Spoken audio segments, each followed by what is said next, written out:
Le goût d'entreprendre, Doris Pradal. Et seconde partie de cette émission avec Stéphane Bachelier, fondateur des salons de coiffure Isatis. Merci d'être avec nous et bonjour Pierre-Yves Révillon. Bonjour Doris.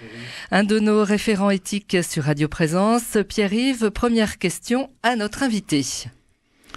Alors j'ai compris en allant un peu sur votre site internet que vos clients étaient essentiellement des clientes.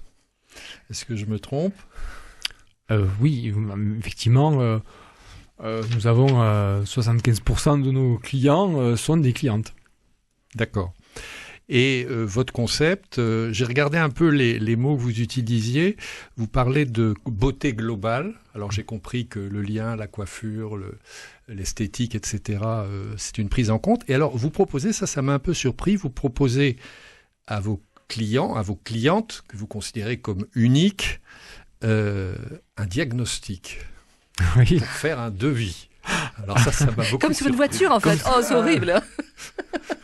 Qu'est-ce que c'est Alors, c'est vrai que les termes ne sont pas très, peut-être, pas très glamour. Mais ils interpellent. Mais en fait, on n'a pas su trouver d'autres termes en fait que cela. Oh, c'est pas nouveau ça. Hein. C'est vrai que un des problèmes que l'on a dans notre métier, en fait, c'est un métier où on fait du sur-mesure.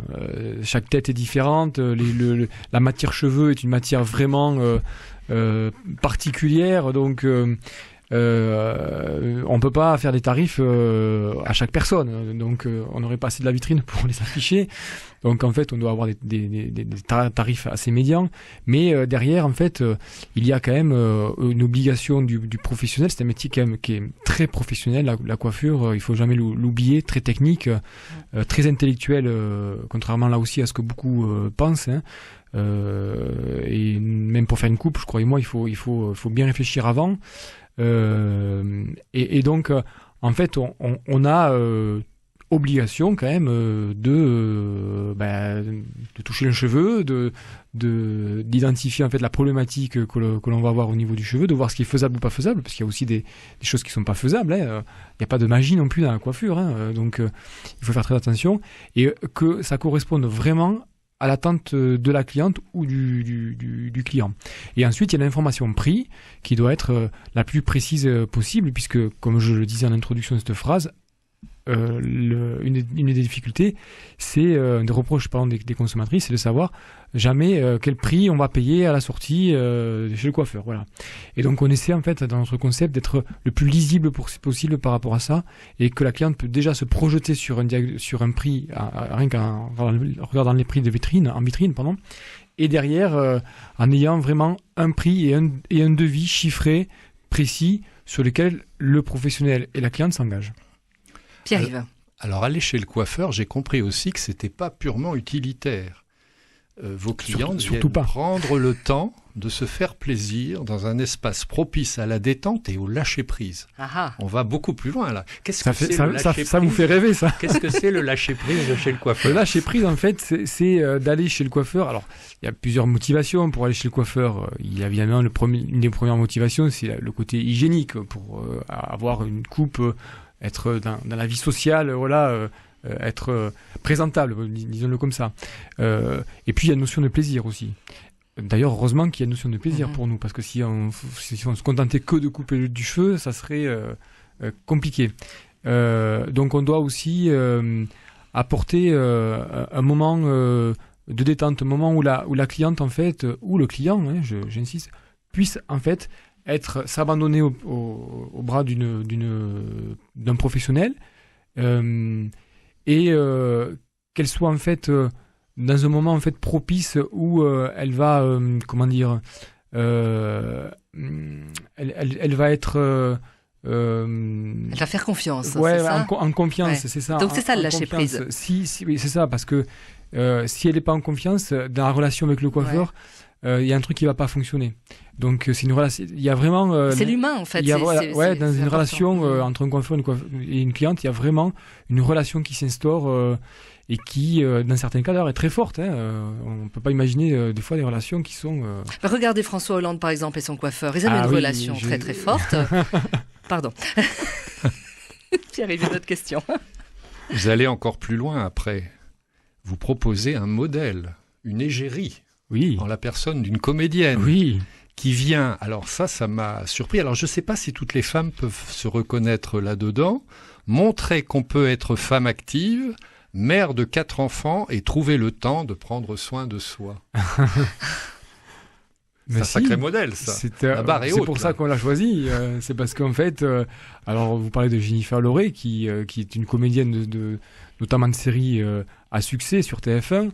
Alors ça a été quelque chose d'important pour les 10 ans d'entreprise. On a voulu en fait marquer le coup, et donc on s'est attaché les services entre guillemets d'une égérie, voilà, qui pendant 1 an a représenté aussi la marque. Et on a choisi Jennifer Loré puisqu'elle dégage en fait, vous l'avez dit, c'est une mère de famille. Elle a 4 enfants, elle est active, elle a un métier, et c'est quelqu'un qui attache beaucoup d'importance évidemment à ses cheveux, à sa présentation. Et c'est aussi quelqu'un qui est simple, qui renvoie à des valeurs de simplicité, de proximité, notamment dans les rôles qu'elle joue. C'est vraiment la mère, la fille. Voilà, elle est intergénérationnelle. C'est quelqu'un qui était parfaite en fait pour incarner les valeurs du groupe. Thierry, notre question. Vous pensez que tout ça fait quelque part la différence avec vos concurrents, avec ce qui se fait ailleurs. Comment c'est reçu par votre clientèle? Vous avez des retours, j'imagine. Oui, bien sûr. Les retours, ils ont été positifs. Disons qu'en fait, il y a quand même une certaine fierté aussi, parce qu'on est quand même un petit groupe, mais voilà, de pouvoir en fait associer notre image, ou plutôt qu'une comédienne associe son image à une ancienne comme nous, je pense que c'était valorisant pour tout le monde, et même pour les clients. Ça a attisé un peu la curiosité en fait de tout le monde au départ. Stéphane, qu'est-ce qui vous plaît le plus dans votre métier aujourd'hui? Est-ce que vous êtes souvent dans les salons?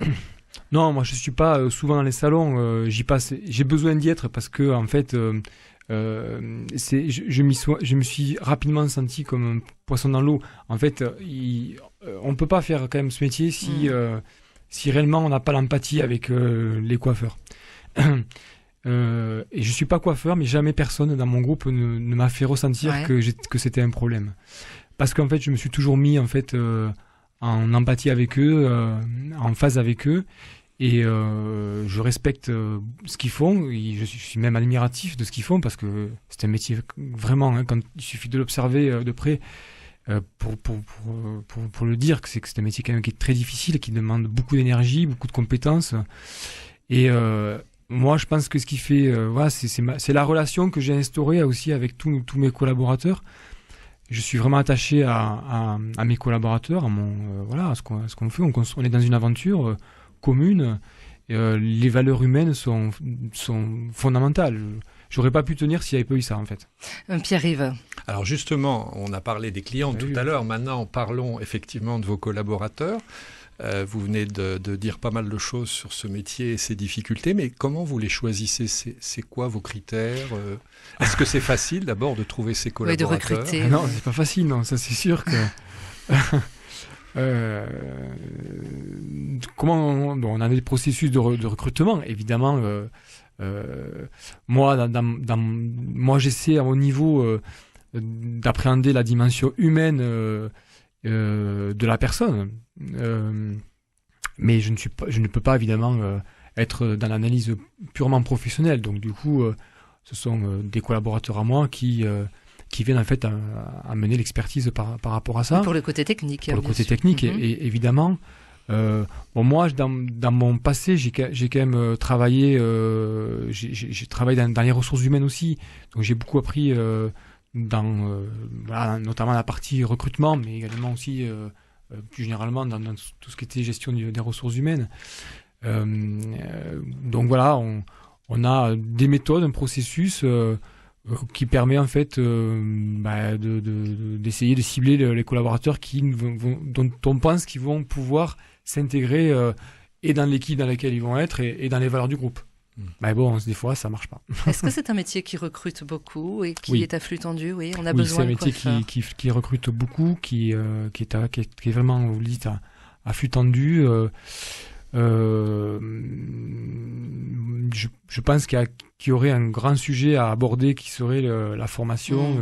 D'ailleurs, j'y étais pendant 10 ans. J'ai formé pendant 10 ans dans le management, donc je sais comment fonctionnent les CFA, il y aurait quand même beaucoup à dire sur la formation des coiffeurs et déjà même l'image que l'on a des coiffeurs. Vous voulez dire le côté formation professionnelle? Oui, bien sûr, bien sûr. Et puis l'image aussi qu'on a des coiffeurs dans comment dire, l'inconscient collectif. C'est pas un métier c'est pas le métier le plus considéré quand même. Pas valorisé. Non, il est pas assez valorisé. Ouais. Ça c'est dommage, vous le regrettez ça? Totalement. Parce que c'est souvent parce qu'on ne connaît pas. Je le dis d'autant plus parce que je vous dis, moi, avant de vraiment être dedans, j'avais aucun avis. Mais quand on est vraiment dans un métier, on comprend en fait qu'on rencontre vraiment des gens formidables, de grands talents. Pierre-Yves, une autre question. Mais est-ce que vous pensez que justement cette démarche que vous avez intégrée dans votre entreprise, à savoir apporter plus aux clients, aux clientes, ce bien-être, etc., est-ce que justement c'est pas quelque chose qui peut aider cette profession à élargir un petit peu son impact finalement dans les entreprises? Oui, bien sûr, mais à notre niveau, au niveau du groupe, en fait, on essaie de faire les choses le plus sérieusement possible. Un des éléments en fait qui a été décisif dans ma volonté de créer une entreprise de coiffure, ça a été également ça. J'ai observé que c'était un peu archaïque dans les façons d'aborder le côté justement relation humaine ou le côté même entreprise, gestion d'entreprise. C'était vraiment des fois on a l'impression que ça datait du